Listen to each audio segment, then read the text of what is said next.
Now when Solomon came to the end of building the house of the Lord and the king's house, and all Solomon's desires, which he had in mind were effected, the Lord came to him again in a vision, as he had done at Gibeon, and the Lord said to him, Your prayers and your requests for grace have come to my ears.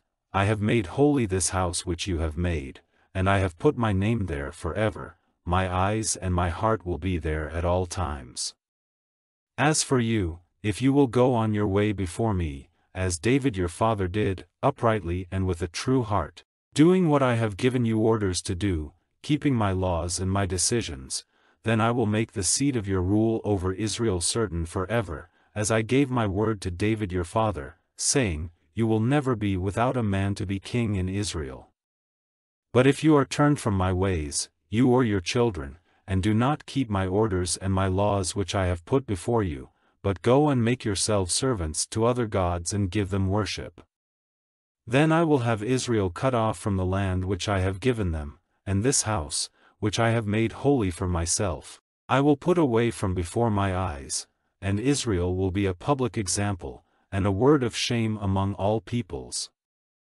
And this house will become a mass of broken walls, and everyone who goes by will be overcome with wonder at it and make whistling sounds, and they will say, Why has the Lord done so to this land and to this house? And their answer will be, Because they were turned away from the Lord their God, who took their fathers out of the land of Egypt. They took for themselves other gods and gave them worship and became their servants. That is why the Lord has sent all this evil on them. Now at the end of 20 years, in which time Solomon had put up the two houses, the house of the Lord and the king's house, Hiram, king of Tyre, had given Solomon cedar trees and cypress trees and gold, as much as he had need of. King Solomon gave Hiram 20 towns in the land of Galilee. But when Hiram came from Tyre to see the towns which Solomon had given him, he was not pleased with them.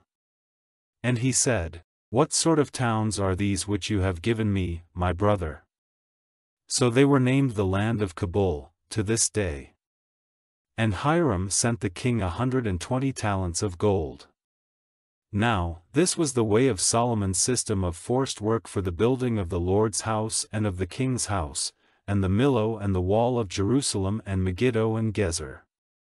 Pharaoh, king of Egypt, came and took Gezer, burning it down and putting to death the Canaanites living in the town, and he gave it for a bride offering to his daughter, Solomon's wife. And Solomon was the builder of Gezer and Beth-horon the lower, and Baalath and Tamar in the waste land, in that land, and all the store towns and the towns which Solomon had for his war carriages and for his horsemen, and everything which it was his pleasure to put up in Jerusalem and in Lebanon and in all the land under his rule.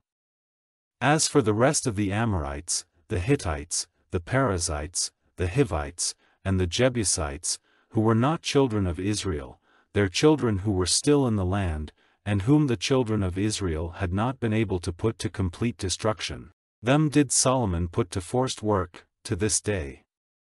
But Solomon did not put the children of Israel to forced work. They were the men of war, his servants, his captains, and his chiefs, captains of his war carriages and of his horsemen. These were the chiefs of the overseers of Solomon's work, 550, in authority over the people who did the work. At that time Solomon made Pharaoh's daughter come up from the town of David to the house which he had made for her. Then he made the Millo. 3 times in the year it was Solomon's way to give burnt offerings and peace offerings on the altar he had made to the Lord, causing his fire offering to go up on the altar before the Lord. And King Solomon made a sea force of ships in Ezion-Geber, by Elath, on the Red Sea, in the land of Edom. Hiram sent his servants, who were experienced seamen, in the sea force with Solomon's men. And they came to Ophir, where they got 420 talents of gold, and took it back to King Solomon.